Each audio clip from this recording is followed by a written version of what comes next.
To debate, Joel Rubin, former Deputy Assistant Secretary of State under the Obama administration, and former U.S. Army CIA-trained senior intelligence operative, Colonel Tony Shaffer. Thank you both for joining us this morning. Good morning. So, Colonel, I'll start with you. There was this article in USA Today, and it said that President Trump basically added 3 countries to what had been President Bush's axis of evil, and those being North Korea, Iran, and Venezuela. So let's start with North Korea and Rocket Man. How do you think he handled that? Well, I think it's going to be a long, long time, to quote Elton John. It has been a long time. We've got to get serious about this, and I like the way President Trump said it. He said that this is a problem. We're going to face it.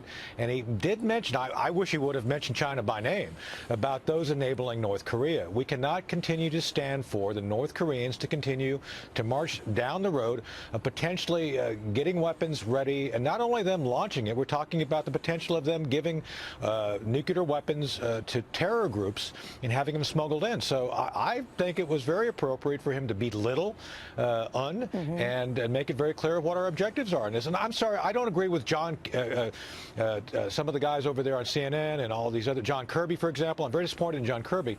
The destroying North Korea is something that every president's talked about as a reaction to their use of any nuclear weapon. So I don't see anything new here. Right, except nothing has worked so far. Joel, the other side of the coin, people saying they either love the speech or they did not like the speech at all. And specifically with Iran, that the tough talk is dangerous. What do you think? It's great to be with you, Heather, and I agree with Colonel Shaffer that they are serious threats. But this was a speech full of complaints and not of solutions. And on Iran, we're in danger of isolating ourselves from the world, and even President Trump of isolating himself from congressional Republicans. Just yesterday afternoon, Chairman Royce of Foreign Affairs Committee said we need to stay in the Iran deal, but oversee it well. So ending the deal would undermine our ability to prevent them from getting a bomb, separate us from our allies who we need to deal with North Korea, and really leave us with very few options but war. And war should be a last resort, not a first resort. And my fear is that impression yesterday that the president left was that it was his first choice with North Korea, and that could be a problem for engaging our allies. So, Colonel Shaffer, since Joel moved on to Iran, do you think that the Iran deal has been working, or is the president correct in his assessment and that we need to possibly pull out? Look, I'm with Joel on wanting to have a diplomatic solution. This is not it. It's a bad deal. It's not working. Everything I'm hearing behind the scenes is that the Iranians and North Koreans are doing everything they can to appear to comply, but skating around it. That's why we've seen this rapid expansion of the North Korean capability, because it was like an infusion of adrenaline. All the money we paid Iran ended up helping the North Koreans. The North Koreans are helping develop nuclear weapons and delivery capabilities.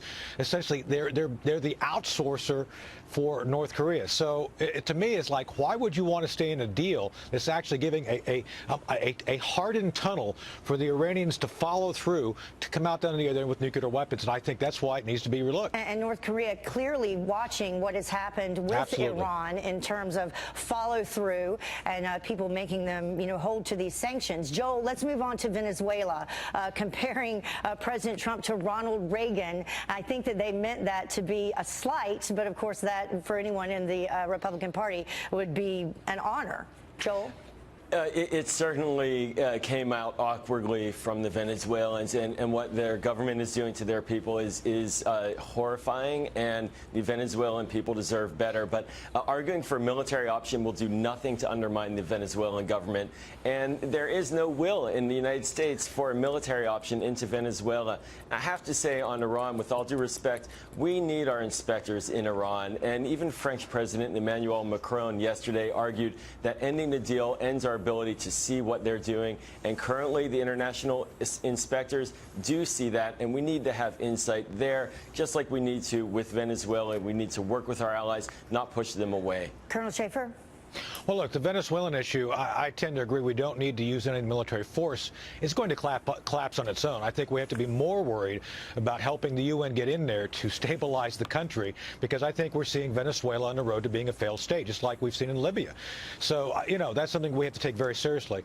Back on the Iran issue for a second. Look, we've had the ability to monitor what the Iranians are doing, and I think that's part of the problem here, is that we see far too many people kind of helping the Iranians move move this down the road. So some of those relationships with nations, are some of our allies even, I think is only helping the Iranians become more aggressive. So again, it's not only about the nuclear deal, it's about the fact that the Iranians have been very aggressive trying to insinuate themselves in the region. So this is not something that I think is healthy and something we should look at, because remember, the same people that negotiated the North Korean deal back in '94 were involved in the current deal with Iran. Right. And again, I think nobody would argue the '94 deal was a good deal for us regarding Korea. You got to look at both of them together for sure. Colonel Schaefer, Joe Rubin, thank you very much for joining us so early this morning. You. Appreciate it.